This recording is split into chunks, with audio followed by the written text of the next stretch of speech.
Hello everyone, welcome to Moonlight Mandarin. My name is Kira, and I know how challenging it can be to learn Chinese, but it doesn't have to be boring and overwhelming. As someone who has been teaching Chinese for years, I know how to break it down into small pieces that can be fun and interesting to learn. Today, I would like to talk to you about how should we learn Chinese in 2025. Today, I've prepared 5 different concepts to help you become more efficient and productive in learning Chinese without spending hours every single day. I've been with the Chinese language for about 12 years. I majored in Chinese language and I speak it at an advanced level, but I can tell you that I never ever memorized words by heart or by lists. I used to do it at university. Sometimes before exams, we had to memorize huge amount of words, but after these exams I would forget them and never recall them in my speech. Or I used to set myself a goal like to memorize 5 or 10 new words every single day. This method also never worked for me. I strongly believe that in order to memorize a new word, you need to encounter it for at least 5 to 7 times. And therefore, my first concept is that we have to make language learning a lifestyle. We should incorporate learning practices into our daily routine. We should increase chances to encounter certain words as many times as possible in different contexts. For example, I love reading different articles, researches, news in Chinese. And when I encounter new words, the first time I ever encounter those words, I just get familiar with them. I would check their meaning, maybe I would even write them down somewhere, but just to get familiar with it, just to have this first contact with this word. I listen to podcasts in Chinese every day. I have my favorite ones, and therefore because I do it every day, there is a higher chance that I will encounter that word again. And when I encounter it again, I probably wouldn't even recognize it, but something will click and I will check its meaning again. Then instead of scrolling Instagram, I would sometimes scroll Chinese social media. There are certain accounts and influencers that I like to follow because I also check my social media every day. There is another chance that I encounter that word. When I encounter it third time, probably something will click again and I'll be like, okay, I've seen this word somewhere, and I will check its meaning again, or maybe I will even remember it. So this will be my third contact, and more I do things in Chinese, there is a higher chance that I will encounter those words again. That's why I would recommend you to watch Chinese movies more, TV shows, scroll Chinese social media, read some stories in Chinese, and do as much as possible. Sometimes students take classes once a week. Some of their classes are for an hour, sometimes 2 hours, but they don't do anything else throughout the whole week. I believe in this case, there is a really low chance that you will become fluent in this language. That's why I believe it's important to be interested in the language you're learning, maybe interested in the culture and in the country, and even be connected to your goal. Always remember why you're doing it, because it can be hard to stay motivated to study every single day. But trust me, it can be difficult in the beginning. But with time, it will become easier. It will just become part of your routine to do something in Chinese every single day. I would like to share with you some of the things that I love doing. For example, when I used to study English, I used to listen to TED Talks a lot. And I love just reading, using a language as a tool to know more about some social problems or some recent scientific research. And I would do it in the language I'm learning. So this is what I do. To know all the trends in Chinese. I want to show you my favorite Chinese social media app. It's called Xiaohongshu. Xiaohongshu is translated as Little Red Book. It's very similar to Instagram, but at the same time, it's different.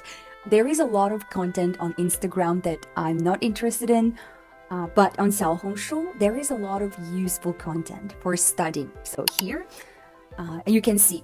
When I studied English, I used to love listening and watching TED Talks. So, learning Chinese, I would do the same. Here you can find some articles, really interesting topics, and they translated the English part into Chinese. So you can even see, like, okay, here is the English part first, and then there is a Chinese part, and they even highlighted some really interesting words. So I think this is one of the best ways for me to learn some words that I'm interested in, something that I'm using in my daily life. So here you can see it's a big article on self-development, and you can read it in Chinese and even check some English translation, which is great. Of course, you can find some topics that you like yourself. And apart from reading those articles in Chinese, I also like to listening to TED Talks in Chinese. So here you can see there are some successful women giving speech. 大家好，我是朱思如 Rose。不知道大家有没有人跟我一样，从小就不是一个有着很清晰的人生规划的人。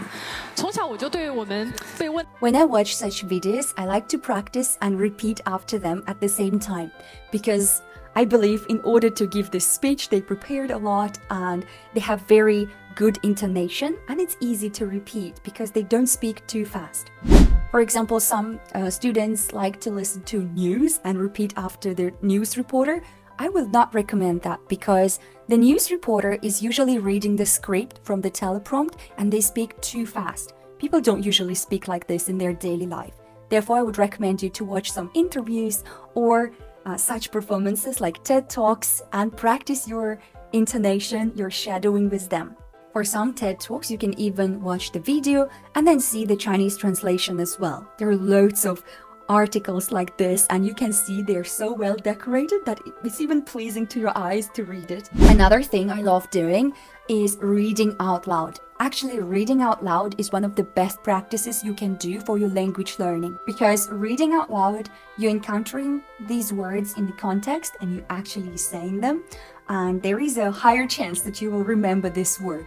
So what I love doing, there are some Chinese TV shows and again on 小红书, they sometimes cut the parts and they put the text here and you can also read out loud along with the speaker. 生活不止眼前的苟且，还有诗和远方。远方有多远，不得而知，但是诗其实就近在眼前。它可能是我们的。 I think it's really important to work with the text. You can listen to it first, and then second time you read along with the speaker. Third time you can check some new words. And fourth time you can just read it out loud by yourself, trying to remember those words that you couldn't read before. I think 小红书 is truly a magical app and a tool for Chinese learners to learn some new trends and to learn modern Chinese and not something that we learned from the books and might never use again. As I said before, at my level, I use Chinese as a tool to learn something new. So here there is another app I would like to recommend you. It's called 网易公开课. Here, 公开课 means open lessons. There are open lessons from Chinese universities or American universities, but with the Chinese subtitles. So if you're interested in like psychology, for example, I'm interested in psychology or social problems or history, I would listen to some lessons from Chinese universities in Chinese, from Chinese lecturers, Chinese professors. So for that, for studying, I believe this app is great. You can type in what you want to learn. Usually these apps are good for Chinese people who are learning English, but as Chinese learners, we can use them as well. So here you can see I found something on 心理学, which is psychology, and you can just see here.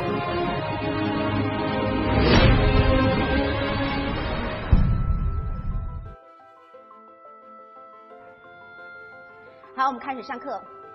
今天我们在心理学与生活当中一起来了解一下关于自我的内容，我们将其称为呢发现自我之旅。有一位哲学系的朋友从另外的一个高校过来到南开，他跟我说南开的门卫真的很了不起。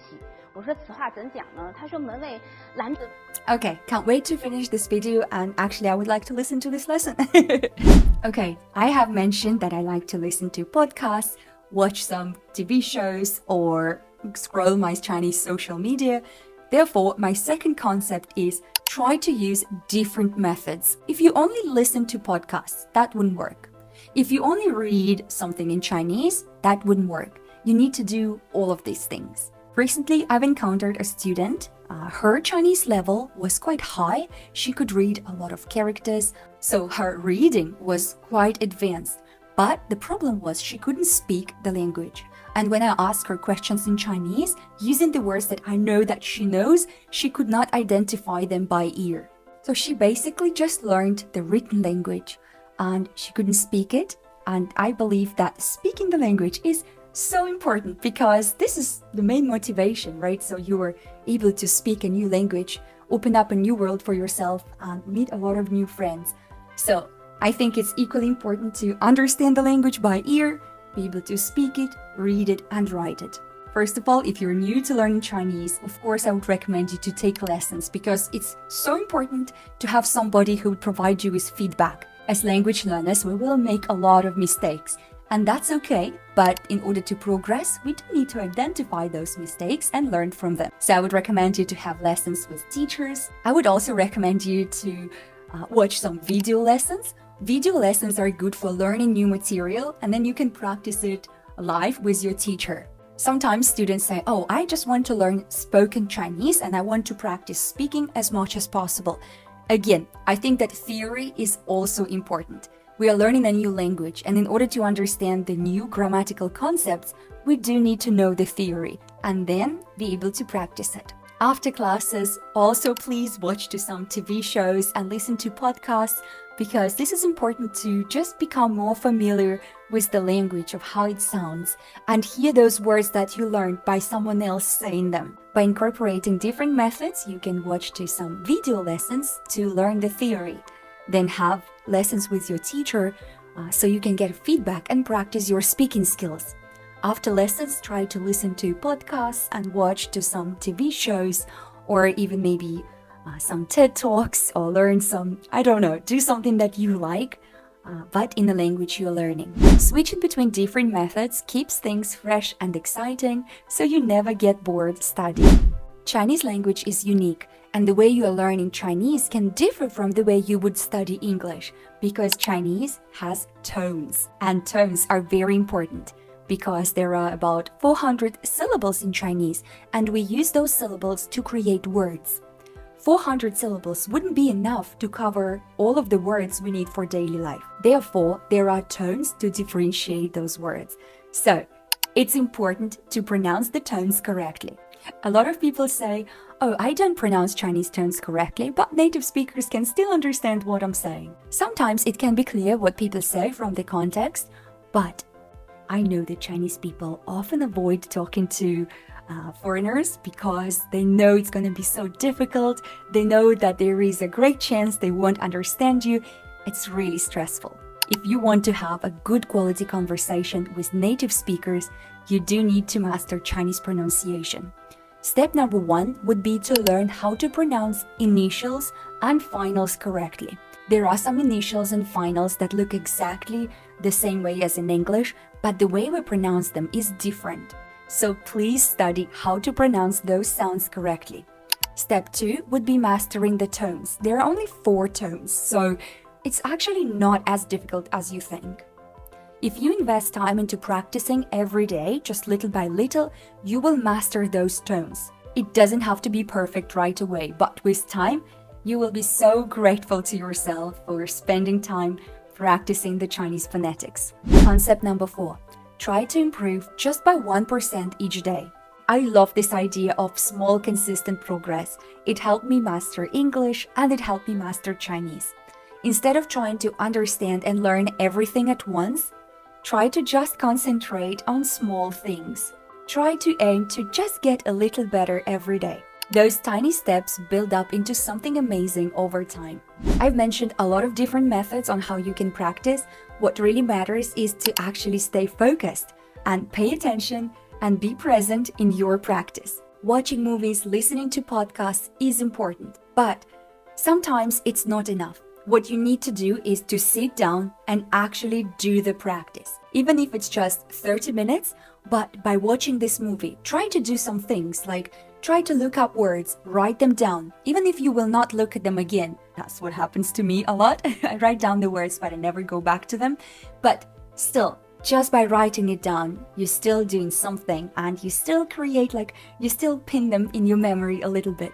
So you write them down and then try to say out loud some sentences with these words. If you're watching a movie, try to pause it, repeat after the speaker.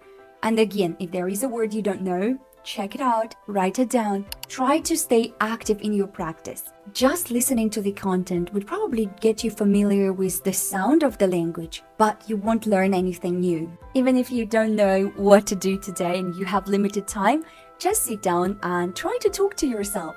There is another way of practicing your speaking, is talking to AI, ChatGPT. Actually, their Chinese is amazing.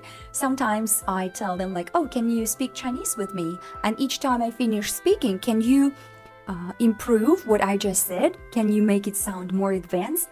And it will help me. I do that because learning Chinese for years, I've created certain habits of saying things, but I would like to be more articulate sometimes and try to use more words, more diverse words. And therefore, I would ask ChatGPT to change it a little bit of what I just said. So any kind of practice is important, but try to be focused and be present in your practice. I love practicing in the morning, so I do my 30 minutes practice early in the morning because I know that in the evening, there can be a chance that I won't do my practice. The reason is because I'm busy with my work, and then after work, I need to take care of my family, and therefore something can come up, some emergency. So yes, morning is my favorite time. Wake up a little bit earlier and do my practice. Okay, I've shared a lot today what you can do for your practice, but if you don't want to spend time thinking of what you should do and you want to have it all together, then I would recommend you our courses. All of our courses are based on micro-learning method, which means that our lessons are short but consistent. We have lessons from Monday to Friday. Each lesson is about 25 to 30 minutes long. Our lessons combine videos where you can learn the theory and get familiar with the new content. And we have Zoom lessons with our teachers in small groups where you can practice and review everything you've learned. All our lessons are practical and we use the vocabulary that Chinese people actually use in their daily life. For example, on Monday, we usually study new vocabulary. We have some quizzes to help you remember that vocabulary. On Tuesday, we study new grammar using the vocabulary that we learned on Monday. On Wednesday, we study some dialogues or idioms depending on your level, also using the vocabulary and grammar that you've learned the previous days. Then Thursdays and Fridays, we practice in our live lessons where you can just apply everything you've learned.